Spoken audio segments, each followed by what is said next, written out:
वैष्णवी हगवणेंच्या केसमध्ये पहिल्या दिवशीपासूनच पोलिसांची भूमिका ही संशयास्पद राहिलेली आहे। ज्या दिवशी वैष्णवीचा मृत्यू झाला त्या दिवशीच तिचे आई वडील जेव्हा तक्रार दाखल करायला पोलीस स्टेशनमध्ये गेले तेव्हा 1.5 दिवस तिची मृत्यूबाबतची तक्रार दाखल करून घेण्यात आली नाही। तक्रार दाखल करून घेतल्यानंतर देखील जे कलम लावण्यात आले ते कलम सौम्य प्रकारचे होते।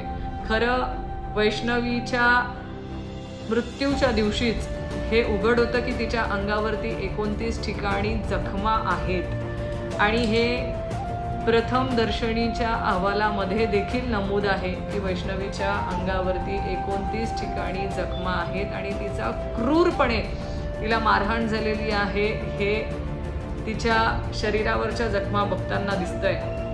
माझा या निमित्ताने प्रश्न आहे की जर तिच्या शरीरावरती 29 ठिकाणी जखमा असताना त्या FIR मध्ये आत्महत्येस प्रवृत्त करणे किंवा जीव जाईल तोपर्यंत मारहाण करणे किंवा अशा अनेक कठोर कलमांचा त्यामध्ये समावेश का करण्यात आला नाही? कुठेतरी आरोपींना मदत होईल अशा रीतीने ती FIR नोंदवल्या गेली होती का?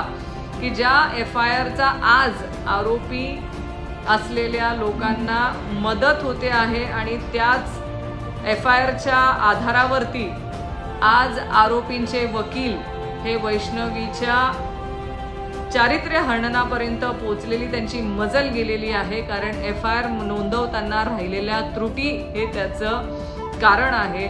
माझी या निमित्ताने राज्याचे मुख्यमंत्री देवेंद्र फडणवीस साहेबांना विनंती आहे की ह्या केसमध्ये कुठेतरी राजकीय दबाव आहे का, कुठेतरी पोलीस यंत्रणेवरती दबाव आहे का? कारण जे आरोपी आहेत ते राजकीय पक्षाशी निगडीत आहेत, त्यामुळे कुठलाही दबाव पोलिसांवरती असू नये अशी सगळ्यांची अपेक्षा असताना ह्या केसमध्ये पोलिसांची जी भूमिका आहे ती संशयास्पद आहे।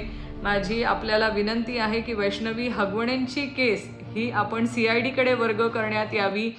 जशी बीडच्या संतोष देशमुखांच्या केस संदर्भामध्ये सुरुवातीला पोलिसांची भूमिका ही संशयास्पद राहिली आणि जेव्हा ही केस CID कडे वर्ग करण्यात आली त्यानंतर त्या केस संदर्भातल्या अनेक घडामोडी अनेक घटना ह्या बाहेर आल्यात आणि सत्य बाहेर यायला मदत झाली। तसंच वैष्णवी हगवणेंच्या केसमध्ये अजूनही सत्यता लपवली जाते आहे किंवा कुठेतरी राजकीय दबाव असायला वाव आहे।